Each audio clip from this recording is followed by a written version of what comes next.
हमारे रहते आप बेरोजगार क्यों हैं? सरकारी नौकरी की सबसे अच्छी तैयारी, सबसे अच्छे अध्यापक, सबसे कम फीस। हरियाणा का नंबर 1 कोचिंग सेंटर आईसी। आज 18 तारीख होगी।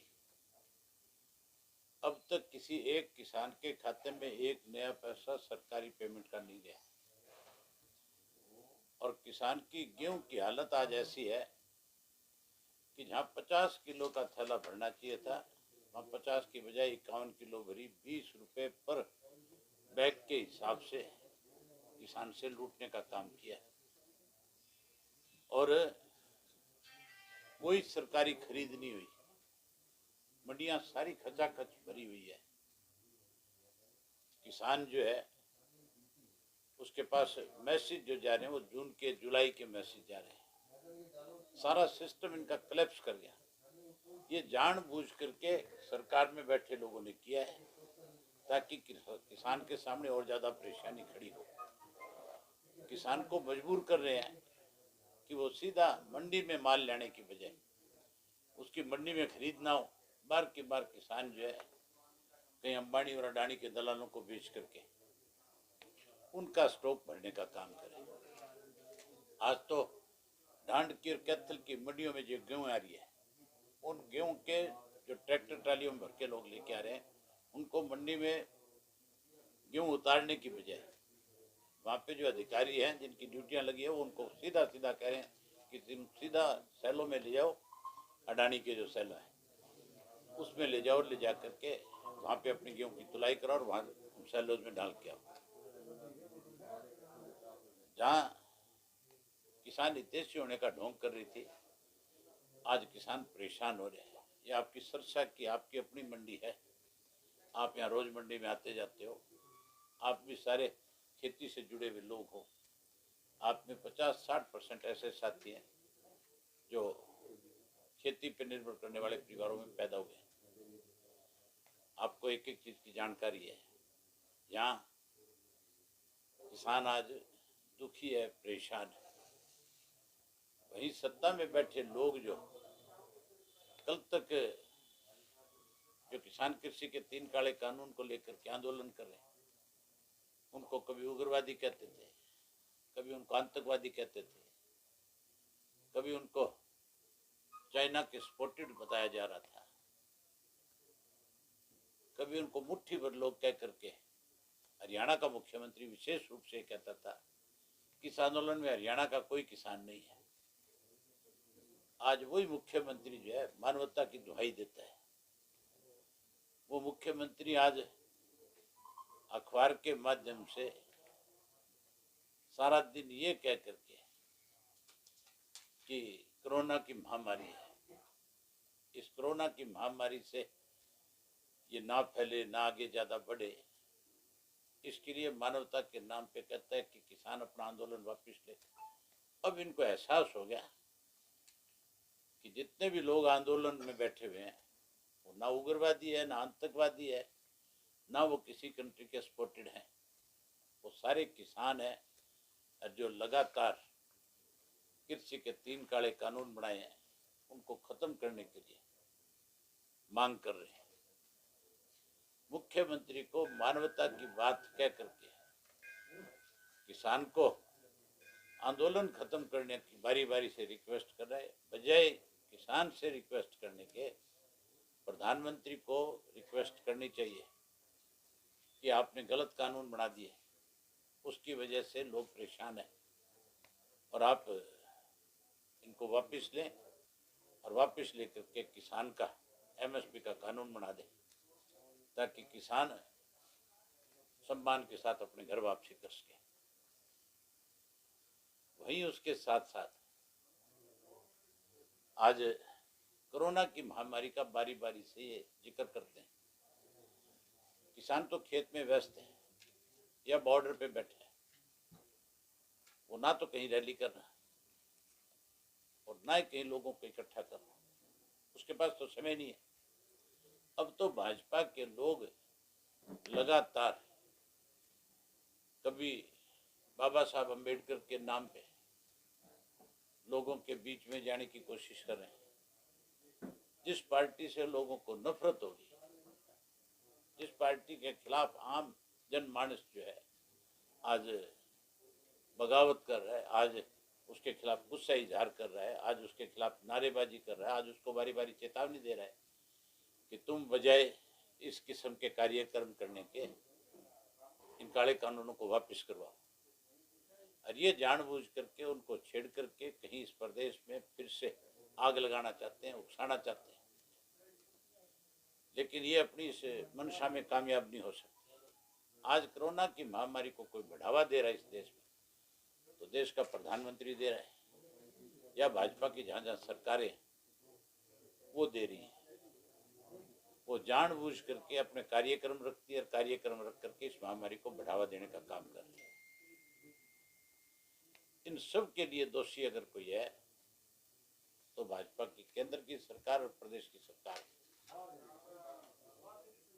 अगर किसान की गेहूं का उठान जल्दी नहीं हुआ, जल्दी पेमेंट नहीं करी, तो फिर इंडियन नेशनल लोकदल पार्टी जो है मंडियों के ताले भी लगाएगी और सरकार को इस बात के लिए मजबूर भी करेगी। सरकार की इतनी औकात नहीं है कि वो वहां से फोर्स के साथ उसको खाली करवा रहे।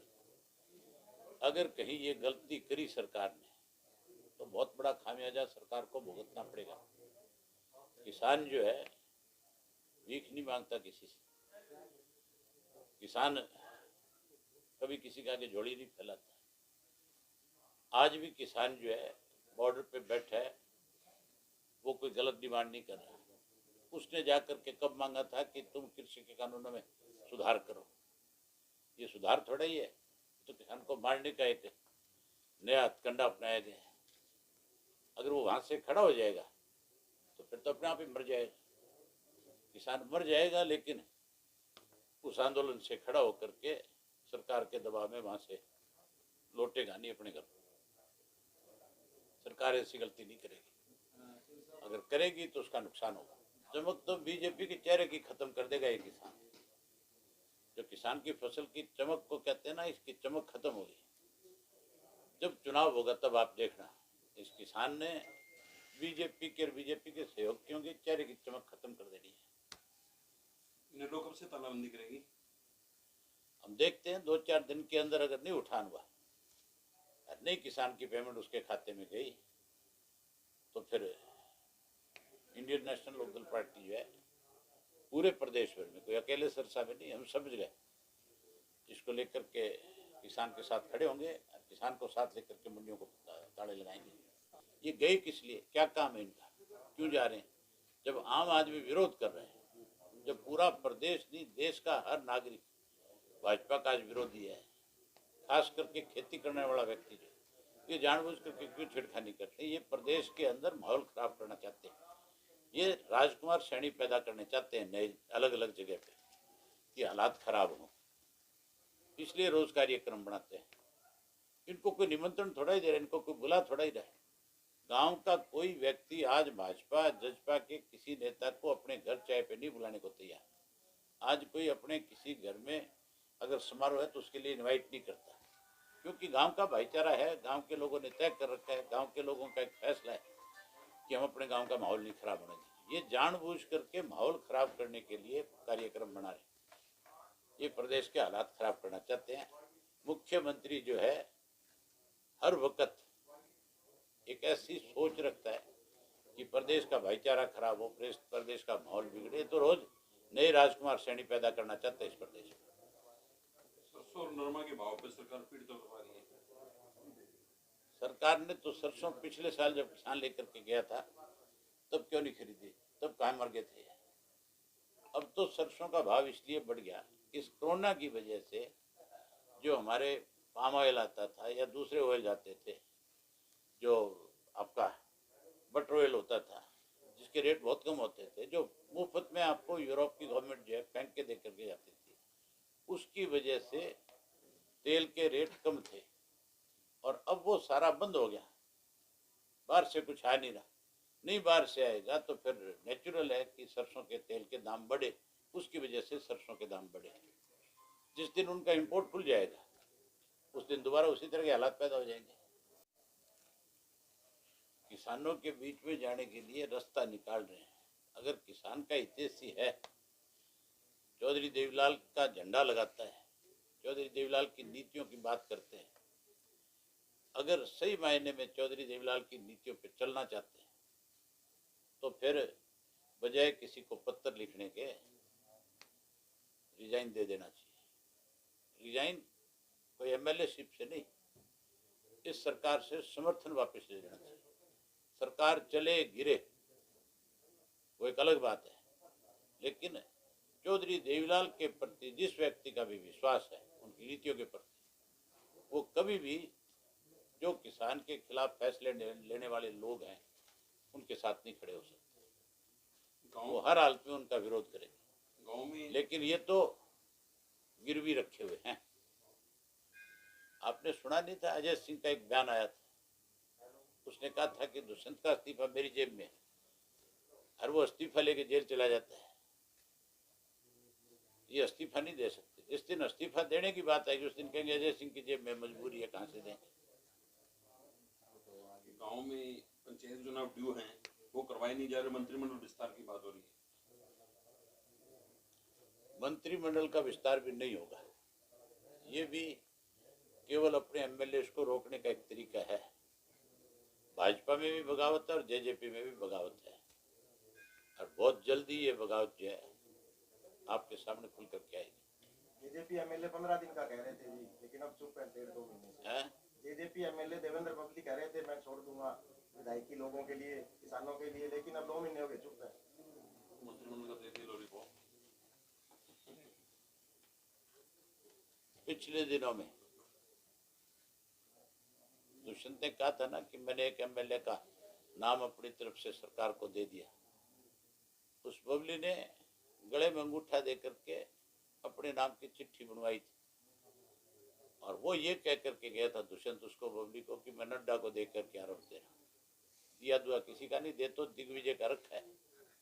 बारी बारी ये कहते हैं कि दिग्विजय को मंत्री बना दो, फिर हम इलाहाबाद से चुनाव लड़ लेंगे।